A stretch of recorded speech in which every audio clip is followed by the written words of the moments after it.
ಕೊಬ್ಬರಿ ಎಣ್ಣೆಯ ಪ್ರಯೋಜನಗಳು. ತೆಂಗಿನ ಎಣ್ಣೆಯನ್ನು ತಲೆಗೆ ಹಚ್ಚಿದರೆ ಕೂದಲಿಗೆ ಒಳ್ಳೆಯದು, ತಿಂದರೆ ಆರೋಗ್ಯಕ್ಕೆ ಒಳ್ಳೆಯದು. ಇನ್ನು ಮೈಗೆ ಹಚ್ಚಿಕೊಂಡರಂತೂ ಯಾವ ಮಾಯಿಶ್ಚರೈಸರ್ ಮಾಡದ ಚಮತ್ಕಾರವನ್ನು ತೆಂಗಿನೆಣ್ಣೆ ಮಾಡುತ್ತದೆ. ಇಂತಹ ಕಮಾಲ್ ಕೊಬ್ಬರಿ ಎಣ್ಣೆಯ ಮತ್ತಷ್ಟು ಚಮತ್ಕಾರಗಳ ಬಗ್ಗೆ ತಿಳಿಯೋಣ ಬನ್ನಿ. ಅದಕ್ಕೂ ಮೊದಲು ನೀವು ಶಿವನ ಭಕ್ತರಾಗಿದ್ದರೆ ಓಂ ನಮಃ ಶಿವಾಯ ಅಂತ ಕಾಮೆಂಟ್ ಮಾಡಿ. ಚರ್ಮವನ್ನು ಹೆಚ್ಚು ಕೋಮಲವಾಗಿಸುವ ಗುಣ ಇದಕ್ಕಿದೆ. ಕೂದಲಿನ ಬೆಳವಣಿಗೆ, ಹೊಟ್ಟು ನಿವಾರಣೆ ಎಲ್ಲದಕ್ಕೂ ಕೊಬ್ಬರಿ ಎಣ್ಣೆ ಲಾಜವಾಬ್. ನಿಮ್ಮದು ಒಣ ಚರ್ಮವಾಗಿದ್ದರೆ ಪ್ರತಿನಿತ್ಯ ಕೊಬ್ಬರಿ ಎಣ್ಣೆಯನ್ನು ಮುಖಕ್ಕೆ ಹಚ್ಚಿಕೊಂಡು ಮುಖ ತೊಳೆಯಿರಿ. ನಿಮ್ಮ ಮುಖ ಕಾಂತಿಯಿಂದ ಕೂಡಿರುತ್ತದೆ. ಮೇಕಪ್ ತೆಗೆಯಲು ಕೊಬ್ಬರಿ ಎಣ್ಣೆ ಬಳಸಿ. ಹೌದು, ಚರ್ಮದ ಸೋಂಕು ಕಾಯಿಲೆಗಳಿಗೂ ಕೊಬ್ಬರಿ ಎಣ್ಣೆ ಉತ್ತಮ ಔಷಧ. ಮೇಕಪ್ ತೆಗೆಯಲು ತೆಂಗಿನೆಣ್ಣೆ ಬಳಸುವುದರಿಂದ ಸುಲಭವಾಗಿ ಮೇಕಪ್ ತೆಗೆಯಬಹುದು. ಇದರಿಂದ ರಾಸಾಯನಿಕಗಳಿಂದ ಆಗಬಹುದಾದ ಹಾನಿ ತಪ್ಪುತ್ತದೆ. ಕೂದಲಿನ ಕೋಮಲತೆ ಕಾಪಾಡುವುದು ಮಾತ್ರವಲ್ಲ, ಕೂದಲು ಉದುರುವ ಸಮಸ್ಯೆಗೂ ಇದು ರಾಮಬಾಣ.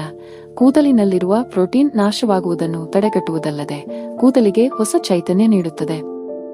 ಉಗುರು ಬೆಚ್ಚಗೆ ಮಾಡಿದ ಎಣ್ಣೆಯನ್ನು ಬುಡದಿಂದ ಹಚ್ಚುತ್ತಾ ಕೂದಲ ತುದಿಯವರೆಗೆ ಹಚ್ಚಿ ಮಸಾಜ್ ಮಾಡಿ. ನಂತರ ಸ್ವಲ್ಪ ಮಸಾಜ್ ಮಾಡಿ. ನಂತರ ತುದಿಯವರೆಗೂ ಜಡೆ ಹೆಣೆದು ಮೇಲೆ ಕಟ್ಟಿ 1 ಗಂಟೆಯ ನಂತರ ಕೂದಲನ್ನು ತೊಳೆದುಕೊಳ್ಳಿ.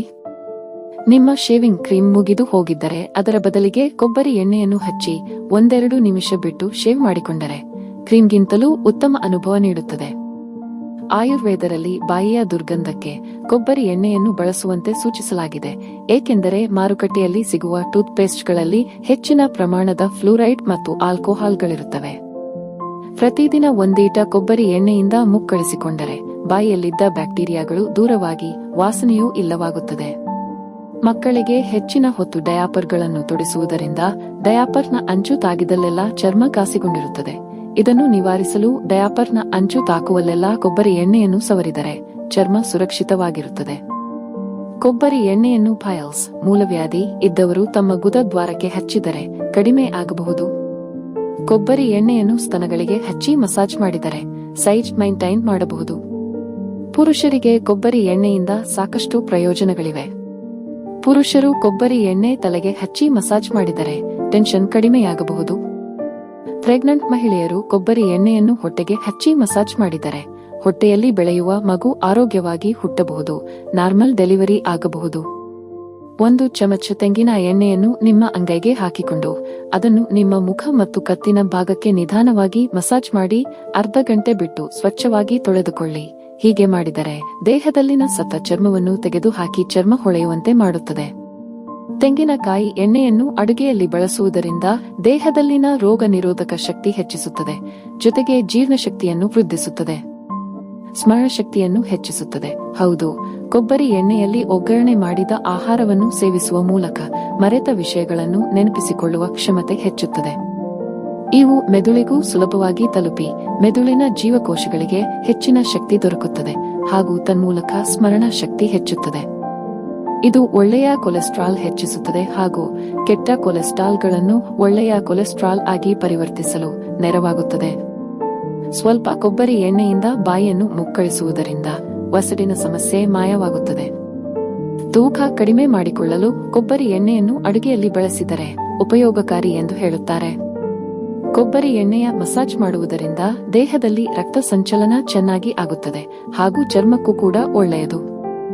ಕೊಬ್ಬರಿ ಎಣ್ಣೆಯಿಂದ ಸ್ತನಗಳಿಗೆ ಮಾಲಿಶ್ ಮಾಡಿದರೆ ಜೋತು ಬಿದ್ದು ಸ್ತನಗಳ ಆಕಾರ ಕಡಿಮೆಯಾಗಬಹುದು. ಕೂದಲಿಗೆ ವಾರದಲ್ಲಿ 2 ಬಾರಿ ಆದರೂ ಕೊಬ್ಬರಿ ಎಣ್ಣೆಯ ಮಸಾಜ್ ಮಾಡಿ. ಇದು ಕೂದಲನ್ನು ಉದ್ದವಾಗಿ ದಟ್ಟವಾಗಿ ಬೆಳೆಯಲು ಹಾಗೂ ಕೂದಲಿನ ಸಮಸ್ಯೆಯನ್ನು ಹೋಗಲಾಡಿಸುತ್ತದೆ.